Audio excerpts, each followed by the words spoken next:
예, 오늘의 시황 브리핑 시작하겠습니다. 시장에 되게 많이 빠졌는데 일단 뉴스에 대한 부담이 있었죠. 뭐 경기 침체, 중동에서는 전쟁 날 것 같고 또 엔비디아가 차세대 제품 출시를 지연할 것 같다. 여기에 대해서 이거 뭐 이 지연된다고 해서 실적에 크게 문제가 되는 건 아닐 수는 있지만 자꾸 뉴스, 악재성 뉴스가 이 종목에 몰려 있는 것 같잖아요. 그래서 여기에 대한 부담. 그다음에 이제 엔캐리가 청산되는 게 또 시작될 것 같다. 그래서 외국인들의 대규모 매도가 또 붙다 보니까 수급에서 좀 견뎌내기 어려운 그런 흐름이 만들어졌습니다. 그러면서 하락 종목 수가 역대 최대. 그러니까 뭐 상장 주식이 늘어났기 때문에 하락 종목 수가 많을 수밖에 없긴 한데 하락 종목 비율 자체도 아마 제가 알기로는 역대 최대가 아니었나 싶습니다. 굉장히 많이 밀린 그런 날이었는데 코스피 지수 보면 아래 꼬리 되게 길게 달았는데도 티도 안 나죠. 그러니까 마이너스 8.7% 장중에 이제 두 자릿수 넘게 빠졌는데 지난주에 제가 보여드렸던 거 코스피 낙폭이 100포인트 정도 빠졌을 때 그 다음날 올라가고 빠지는 확률은 반반이고 그 2일 차에는 올라가는 비율이 조금 더 높았는데 어쨌든 적어도 이틀 중에 하루는 급반등한다. 그런데 그게 이제 오늘 올라가 주는 게 일단 맞고서 올라가는 것보다는 조금 더 낫잖아요. 근데 오늘 뭐 그 이상 빠져버린 것은 물론이고 역대 코스피 낙폭 최대였습니다. 코스피가 230포인트 빠진 적이 없었거든요.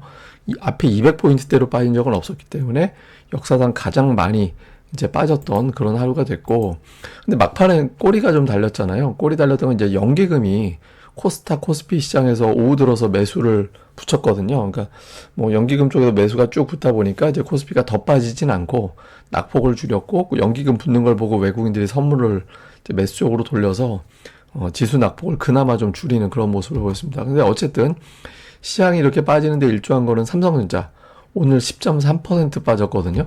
10.3% 빠졌는데 이게 어느 정도냐면 삼성전자 역대 낙폭으로 보면 7위 정도 됩니다. 7위인데 그 위에 있는 수치 한번 보세요. 그러니까 그 리먼 사태 터졌을 때 2008년도에 13% 빠진 적이 있고 나머지는 IT 버블 때거든요. 그러니까 위아래로 보면 다 2000년. 그러니까 IT 버블 터졌을 때 그때 폭락한 거 말고는 이렇게 빠진 적이 없어요. 참고로 코로나 때 삼성전자가 그 코로나 급락장에서도 데일리로 제일 많이 빠진 게 마이너스 5.8%였거든요. 그러니까 이례적으로 삼성전자가 되게 많이 빠졌던 그런 하루가 됐고 이러다 보니까 뭐 사이드카가 또 오랜만에 발동이 됐죠. 그러니까 이전에 어떤 사이드카 발동됐을 때 보면 그 다음 날은 올라가는 비율이 반반이었는데 2일 차에는 5번 오르고 또 한 번 빠지고 이랬거든요. 그러니까 폭락 이후에 이제 기술적 반등 시도가 나오긴 하는데 근데 이미 이제 지난주 금일 한 번 맞은 상태라서 오늘 뭐 추가적으로 더 맞아서 여기다 이제 반등이 나와도 오늘 낙폭의 일부밖에 만회가 안 되는 그런 상황이 만들어질 가능성이 높아졌죠.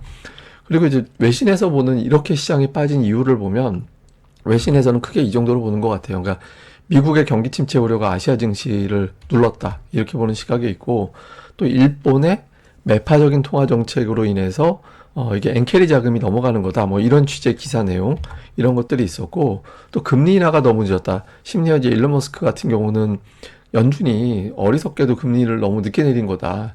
이제 이런 어떤 언급을 했거든요. 그래서 뭐 금리 인하에 대한 어떤 타이밍이 늦었다. 그래서 경기 침체를 못 막을 거야. 일본의 어떤 매파적인 정책으로 인해서 엔캐리 자금이 엄청나게 이동한다. 여기에 대한 거 또 무엇보다 경기 침체. 여기에 이제 또 중동 정세까지 더해졌죠. 그러니까 이란이 지금 뭐 보복 공격을 한다라는 뉴스. 이게 사실 4월에도 나왔던 뉴스인데 그때 이제 미사일하고 드론으로 공격하고 끝나긴 했잖아요. 그러니까 이게 이런 어떤 뉴스가 나왔잖아요. 근데 특이한 건 뭐냐면 오늘 사우디에서 원유 수요에 대한 어떤 자신감 뭐 그런 것들 때문에 믿음으로 원유 가격을 인상한다라는 보도가 있었거든요. 근데 유가가 빠졌어요. 사우디에서 유가 인상한다고 했는데도 불구하고 그러니까 이거 그리고 중동에 전쟁 리스크 있음에도 불구하고 유가가 안 올랐거든요. 그러니까 경기 침체 이슈가 굉장히 세게 작동했던 그런 하루다라고 볼 수 있죠. 사실 논리적으로 보면 이란하고 이스라엘하고 되게 멀리 떨어져 있어서 멀리 떨어져 있다라기보다는 가운데 걸려 있는 국가들이 많아서 양쪽에서 전면적으로 붙기는 쉽지 않거든요. 그러니까 그 주변에 뭐 반군 뭐 이런 거 이용해서 하는 거는 모르겠는데 전면전이 말이 되나 싶긴 한데 어쨌든 제가 뭐 계속 말씀드렸지만 경기 침체가 어떤 이벤트로 온다라고 가정을 해보면 2007, 8년도에 리먼 사태, 2020년에 코로나, 2022년에 유럽의 어떤 우크라이나 러시아 전쟁. 그러니까 이런 것들 연상한 투자자들 입장에서는 이걸 무시하기가 어렵죠. 그러니까 여기에 대한 부담도 있었을 겁니다. 그리고 이제 대장주 악재, 엔비디아가 이제 블랙웰 출시가 늦어져서 한 분기 정도 늦어져서 내년도로 넘어갈 것 같다더라 뭐 이런 식의 어떤 분석도 있었잖아요. 이렇게 되면서 SK하이닉스가 10% 저기 20만 뭐 1,000원 뭐 21만 원 뭐 19만 원 이 단계적인 어떤 지지선을 일주일 정도 만에 다 계속 깨고 내려오고 있어요. 오늘 같은 경우는 뭐 이틀 낙폭으로는 이것도 역대 최대 아닌가 싶은데 어쨌든 이렇게 이제 빠지면서 시장에서는 대장주가 이제 시장을 주도했던 종목이 부러지면 그걸로 끝났다 이렇게 보는 시각이 있거든요. 지금 25만 원 찍었던 종목이라 이런 식으로 하루 이틀 더 빠지면 반토막 나는 거예요. 불과 며칠 사이에. 이런 어떤 악재들이 좀 있었죠. 그리고 일본 증시가 오늘 뭐 장중 기준이긴 합니다만 이제 이틀 동안 5% 넘게 빠지고 오늘 종가로는 어마어마하게 빠졌잖아요. 근데 이렇게 빠졌던 사례가 예전에 금융사태 때, 금융위기 때, 다음에 일본의 대지진 발생했을 때 이럴 때나 이렇게 빠졌었거든요. 그래서 이제 좀 전에 없이 이례적으로 일본이 많이 빠지면서 이게 그 일본이 빠졌을 때 생각을 해보면 금융위기 때 저렇게 빠졌었는데 지금이 그런 단계가 맞나 이런 걱정도 또 자극을 했던 것 같습니다. 자, 수급에서는 외국인들이 1조 5천억 원 엄청나게 팔았죠. 근데 몇 가지 좀 특이한 게 있어요. 그러니까 선물 매수를 돌렸다라는 것도 있고 코스닥 5,500억 정도 샀잖아요.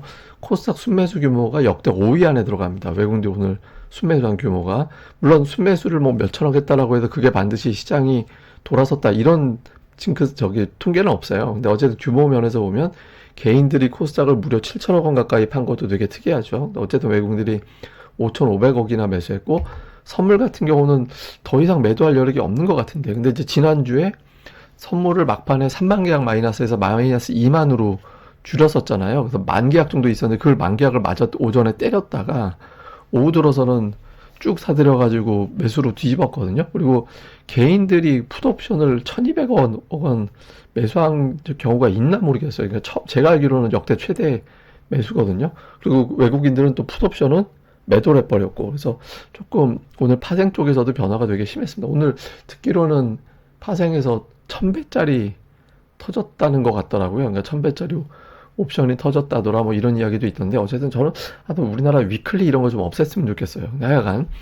외국인 투자들이 현물에서 엄청나게 팔았지만 코스닥과 선물이라든가 옵션 쪽에서는 좀 바뀔 수 있을 것 같은데 이런 식의 어떤 움직임도 보인 것 같습니다. 근데 특히 현물을 보면 오늘 외국인들이 1조 5천억 팔았잖아요. 삼성전자하고 SK하이닉스하고 우선주까지 만약에 포함을 하면 저 금액하고 거의 일치합니다. 저 매도 금액하고 삼성전자, SK하이닉스, 우선주 요거까지 합치면은 거의 외국인들의 매도 규모랑 두 종목의 매도가 거의 일치하거든요. 그 외 1조 5천억 매도한 날 순매도 3위가 LG화학인데 530억이에요.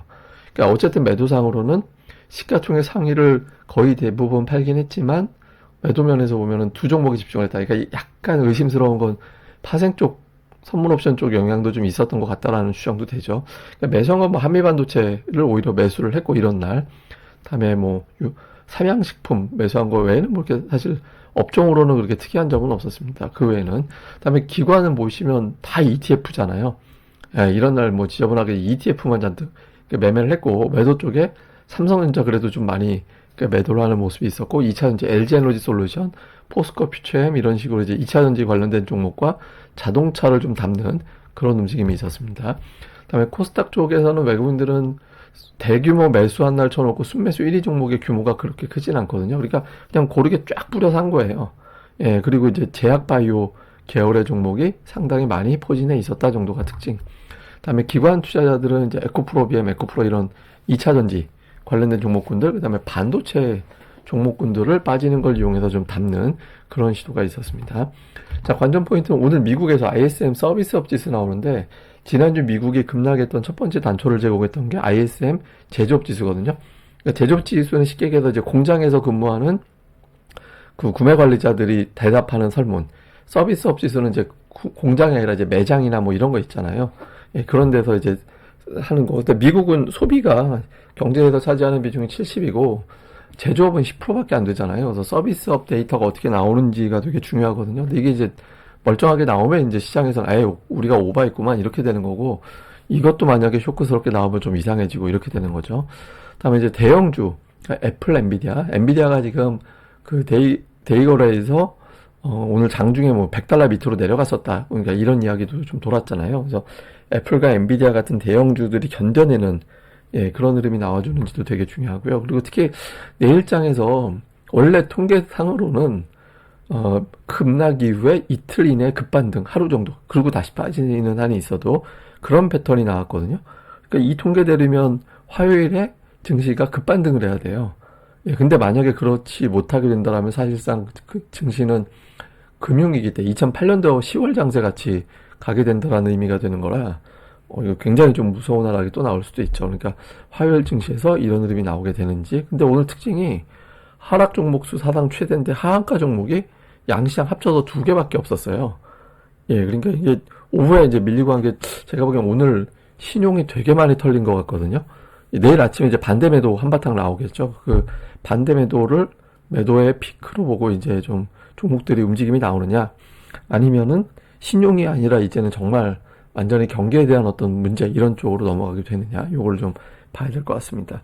그리고 오늘 제가 마지막으로는 그 좀 다른 관점, 이거는 제가 뭐 진짜 논리적으로 이렇다가 아니라 이런 관점도 있더라. 아까 이제 증권사 근무했던 아는 후배하고 얘기하다가 이제 이런 얘기가 나와서 보게 된 건데, 그러니까 일본이 이제 금리를 올리는 게 가시적으로 얼마 전부터 좀 이야기 돌았잖아요. 그러다 보니까 글로벌 투자들이 엔캐리가 청산될 것 같다. 그러면 하락 쪽에 좀 베팅을 해놔야 되지 않나? 핑계당 이제 일본이 금리 인상하면 엔달러 환율이 내려갈 거니까, 그러면 엔캐리 청산 이슈가 되고, 그러면 금융시장이 출렁거릴 수 있으니 일단 하락 쪽으로 베팅을 쫙 몰아넣어놓고, 그러고 나서 이제 악재성 뉴스를 막 돌리는 거죠. 그러니까 야, 저런 뉴스에도 하락을 하나 싶은 뉴스가 사실은 되게 많았어요. 그런 뉴스로 급락을 하고, 그러면서 이제 급락을 합니까? 이제 수익 청산을 하는, 그러니까 막 풋옵션을 청산을 하고 이제 선물을 청산하고 이런 움직임이 있어서, 음모론적 관점에서는 이런 어떤 움직임도 영향을 주지 않았을까? 이렇게 보는 시각이 있어요. 그 다음에 이제 또 하나는 뭐냐면, 블랙록이 우리나라에 주식 투자한다라는 보도가 이제 중국에서 돈 빼가지고 한다라는 이야기가 7월 15일. 공교롭게도 저 때부터 시장에 흔들렸거든요. 코스피 같은 경우는. 그래서 혹시 뭐 저런 거 아닌가? 근데 예전에 이런 전력이 있어서, 그러니까 2019년도 2월에 이제 그 블랙록 우리나라 뭐 들어오네 만에 했던 시점에 하필이면 공교롭게 그 직후에 시장이 급락했었던 적이 있었잖아요.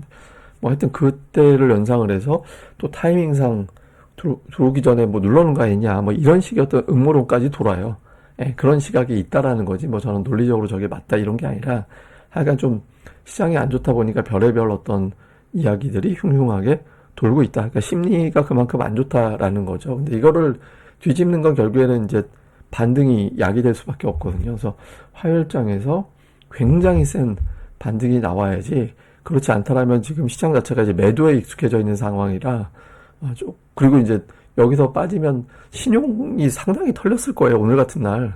오늘 이 정도 지수 낙폭이고, 제가 장중에 종목들 이렇게 호가라든가 이런 걸 보면 던지기 물량 되게 많이 나오더라고요. 그러니까 신용이 오늘 되게 많이 털려서 추가적으로 털어낼 게 얼마나 있을까 싶긴 한데, 어쨌든 급반등이 나오지 못한다라면 지금은 이제 거의 뭐 패닉셀 분위기니까 이제 이런 것들이 또 연결될 수 있잖아요. 그래서 요 흐름이 내일장에서 좀 외국인들 특히 선물을 이제 오늘장에서 돌린 거 봐서는 좀 매수로 돌릴 가능성도 있다, 이런 분석들이 있어서 실제로 그런 흐름이 나오는지 좀 살펴봐야 될 것 같습니다.